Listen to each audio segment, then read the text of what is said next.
Hey guys, it's Chloe. I miss y'all. I miss y'all so much. I know I said this at the beginning, the last time that I spoke, but I really miss y'all, and I am so ready to get back together and hang out at danvegas again and worship together and learn together and grow together. Every day that passes by is a great reminder that we are one day closer to all being reunited and being together again. So, I'm ready for that day. I really am. This week, we are in week 2 of our Love-Hate series. It's a series about judging others. If you missed week 1, go back and watch that. Mark preached a super good word on letting love be what we're all about. So if you missed that, go back and watch that so that you have the full picture of what we are learning about lately. If you see me looking this way, it's because my notes are right here. So that is why. Today we're going to talk about having difficult conversations. I'm going to be real with y'all. Difficult conversations is a difficult topic for me. If you know anything about the Enneagram, and if you don't, I recommend you look into it because it's super cool. It's like a personality test. I am an Enneagram 9, which means I am a peacemaker. And as a peacemaker, my greatest desire is for peace in all areas of life. And in my head, my brain likes to tell me, to have peace in all areas of life means that you avoid difficult conversations, that you avoid conflict altogether. And that is not how life works. That is such an unhealthy way to deal with stuff. And with that, you just end up pressing down emotions and pressing down just difficult things in life and pretending like they're not there, which really just ends up you carrying a lot of stuff inside that eventually has to come out at some point, and it comes out in a really bad way typically. So with all that being said, I want you guys to know that preparing to teach and teaching this message tonight has been and still is very challenging for me. But I'm excited because that means that if I'm challenged by it, then hopefully you guys will be challenged by it too, and we can learn together and grow together on this topic.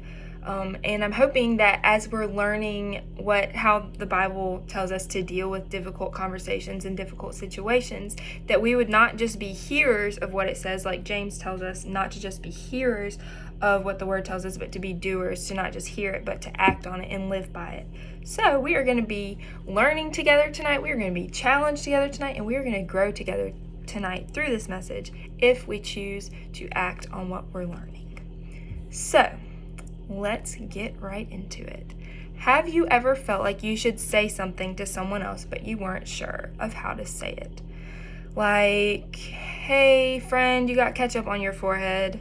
You can say that. That's typically easier depending on how well you know the person. If it's a best friend, you can just say it pretty easily and they're like, oh, thanks. But if it's someone that you don't know super well and then you tell them, it can kind of be awkward. But that's typically an easier thing to tell someone.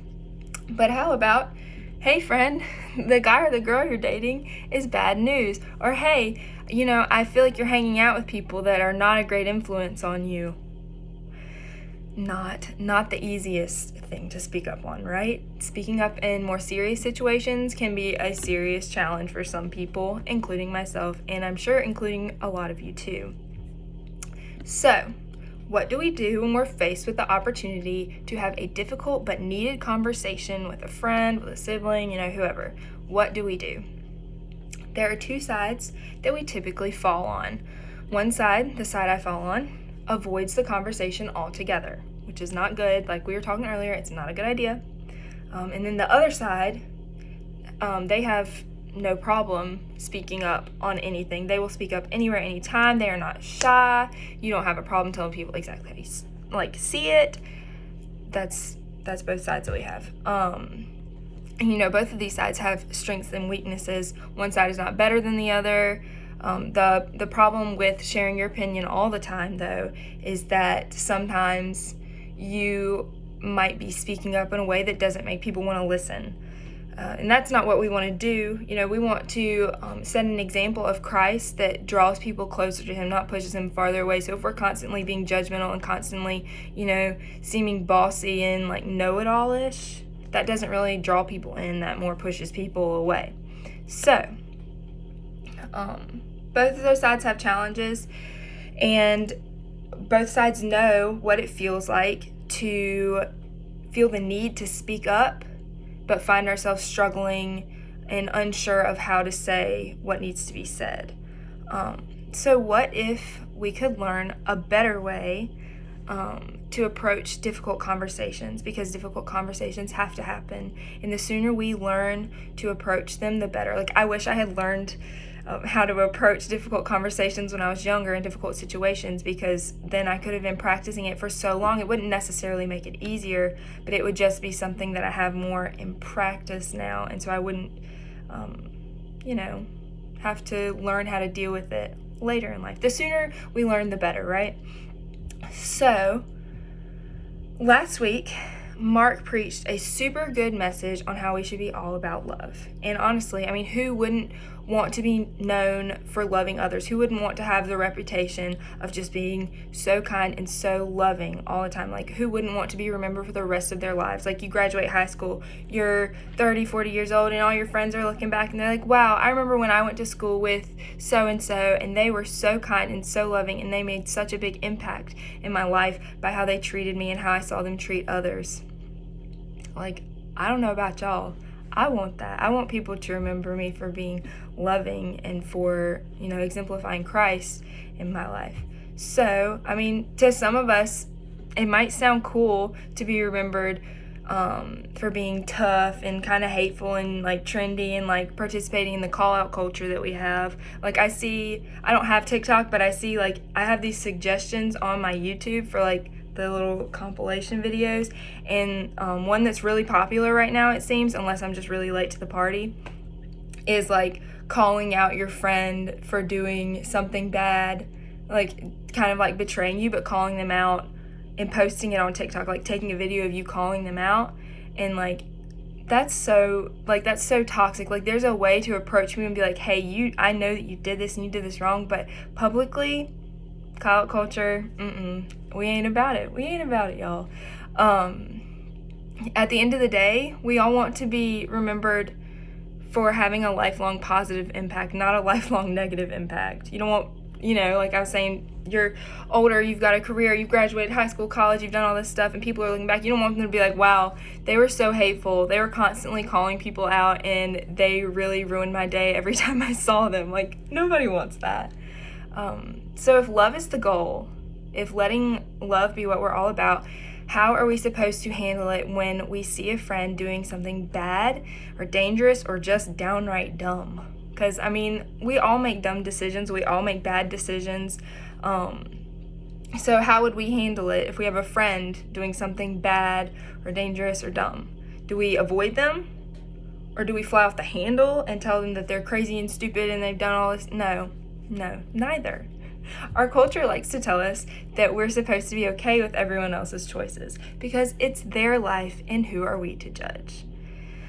Deep down, we all know there's an issue with that belief, because that would mean we should just watch our friend ruin their life with harmful habits and just watch them do it, just let them do it and say, well, hopefully they'll figure it out eventually. Or that would mean we should watch another friend continue to date someone that we can see is totally destroying their self-worth, or just we know that they are treating them badly, and you don't say anything. You just let it keep happening. Totally not good. So we don't want to live by that cultural standard at all. We don't want to just let our friends make whatever decisions they want and not even like put in effort to talk to them about it. So if that isn't the standard that we should follow, what standard do we follow? I'm going to tell you. We follow this standard. We follow the standard that Jesus set for us. And that is what we're about to get into, is this standard that we are called to live by with handling difficult conversations with our friends. So tonight we are going to be in Galatians 6:1. Where Paul is talking about having difficult conversations with people, and he's writing to a church in Galatia, which is where modern-day Turkey is now, if you were wondering exactly where would that be in the world. That is where modern-day Turkey is. So, we are in Galatians 6:1, and this is what it says, "Brothers and sisters, if someone is overtaken in any wrongdoing, you who are spiritual, restore such a person with a gentle spirit, watching out for yourselves so that you also won't be tempted." So, what is Paul saying through that? Paul is saying that if you have a friend he's writing to the church in Galatia, so he's telling the Galatians that if they have a friend or someone that they know shares the same values in following Christ that they do, but they see this friend slipping up and getting off track and making bad decisions or doing harmful things, it is their responsibility to help that person get back on the right track. So that is what Paul is saying through that verse. What Paul is not saying is that you or the people in Galatia are personally responsible for their friends' choices. He's also saying right here, it says, where is it? Watching out for yourselves so that you won't also be tempted. He is not calling us or calling the Galatians to put themselves in a dangerous situation, to put themselves in a tempting situation. He's saying help them get back on track. So how do we help them get back on track? There isn't a specific formula for every situation, so it's crucial for us to take these things to God every time we have these situations come up and wait for him to give us his wisdom. Moving on into Galatians 6:2, so we just read 6:1, so now we're in the next verse. How this is going to tell us exactly how we help others get back on the right track. It says, "Carry one another's burdens. In this way, you will fulfill the law of Christ." So how do we help them get back on track? We help carry their burdens. We owe it to each other to speak up. We owe it to each other to help out. I mean, if you put yourself in another person's shoes, let's say you're the person that's messing up and you have no idea that you're going down the wrong path. You think you're just having fun. You think that this won't have any, you won't have any consequences from your actions. Wouldn't you want someone to come and help you see that you're making not great decisions, that you're going down a destructive path? Wouldn't you want them to come in and help you back on the right track? Like, we owe it to each other, not just to point out where they've gone wrong, but to help carry burdens. Because as Jesus followers, we are not just called to point fingers, we are called to share burdens. Paul snuck in two key words in Galatians 6:1 that show us exactly how to approach others in situations like this. So mine says, "Restore such a person with a gentle spirit," but some translations say, "Gently and humbly help the person back on the right track." So we are called to be gentle and humble in our approach to helping others. Sorry, I keep losing my place. Okay, being kind, helpful, and encouraging shows people that we want to help them out of love. Hard conversations aren't easy. Hard conversations are not easy at all. But avoiding a hard conversation isn't loving. So do we want to do what's easy, or do we want to do what is right?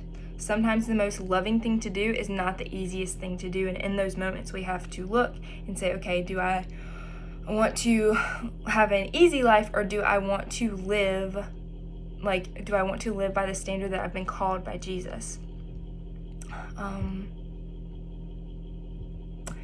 Real love pushes us to talk about difficult things in a kind and compassionate way. If you choose to be known for your love for others, when it comes to what you say and how you say it, let love be your filter. So each time we're going to approach these conversations with people, we need to look at it, or we need to go to God before we go to these people and say, "God, let love be my filter. Let me see this person through your eyes, and let me handle this in the way you want it to be handled." Saying like, "Let love be our filter," think about it this way. Like, if you choose a filter on Instagram or Snapchat, no matter where you look in the picture on your phone, it changes what you see. So it'll change the color scheme, it'll put the little dog ears in the nose and the tongue. It changes what you see. And the same is true for love. A filter of love helps us see others differently. So make a habit out of asking yourself these questions, and even take these to God. Like, as you go to him and you're praying and asking him exactly how you should handle these situations, take these questions to God as well. and let him show you, let him answer for you. Am I showing love in how I'm treating this person would be the first question that we ask. What is the most loving thing that I can do for this person, even if it isn't the easiest thing? And that was really crucial to take to the Lord, because what we think might be the most loving thing may not be the same thing that he thinks, because sometimes our brains are just, like we're sinful people. So we have to let God, who is perfect, show us the right way to handle these things. And how would I want someone to speak to me if I were in this person's shoes? Like, that's a really good one to think on. Like, if you're going to approach a friend, think about, would you want them to come to you and point fingers and like yell at you and tell you you're stupid and like be really cruel? Or would you want them to come to you and be like, hey, I care about you and I love you and I want to help you? And this is exactly what's going on here and how I'm seeing it. So for most people, being loving when we see others messing up or doing wrong, acting out of love is not our first instinct. And this is where we have to learn to rely on God to show us how to love. Like I said, taking these things to God, depending on him and depending on the work of his Spirit in us to show us exactly how to love each person. 1 John 4:8 tells us that God is love. So if God is love, what better example do we have than to follow him? Like, if he is literally love, why would we not go to him and ask him, what is the most loving thing that I can do for this person? What is the most loving thing that I can do in this situation? Paul tells us to be gentle and humble, like we were saying. And in Matthew 11:29, Jesus says himself that he is gentle and humble at heart. So, the perfect example to follow. Like, we have someone who is love, who is gentle, who is humble. Why would we not go to him and say, hey, show me how to be gentle, show me how to be humble, show me how to be loving like you? Let's practice learning to look to God to help us when it comes to loving others and helping them back on the right track. Because honestly, who knows, by following God's example, by learning to live out the love that he has shown us, if we learn to live that out with others and let love be our filter, we just might change someone's life forever and ever. We might draw them closer to Christ. We might make them see that Christ is all they need. All they could ever want is found in him. So I really hope that this message was helpful to you guys tonight, that it all made sense. And I am going to pray for us. I'm going to pray that God would show us exactly how to continue to be good friends. And I'm going to also pray that you guys would have friends that would do this for you guys, that would not be afraid to come to you in a kind and loving way and say, hey, I see you're doing this and I really want to help you because I think that might be a destructive path. I'm going to pray that you guys would have people in your lives that can speak into your life. So I love you guys, and let's go to the Lord in prayer. Jesus, I just thank you so much for tonight. God, thank you that I had the opportunity to share this message. God, thank you for challenging me through giving me the opportunity to share this message. Lord, I just pray that each person listening to this, Lord, that they would know to look to you for how to handle all situations, difficult and maybe not as difficult, God. I just pray that we would learn to look to you, to depend on you throughout every day, God. I pray for each person watching this that they would be filled with boldness, that they would know when to speak up and when to stay quiet, God, when it comes to speaking to their friends. And I pray that they would also have friends in their lives that can speak into their lives, that can help them onto the right track if they ever get off track. God, I just pray that you would bless each person watching this. God, help us to look to you through everything. Lord, thank you for all that you've done in us, for all that you're going to continue doing in us. And I just pray that you would continue to draw us closer to you, Lord Jesus. In your name, amen. I love you guys. I will talk to you soon. Bye.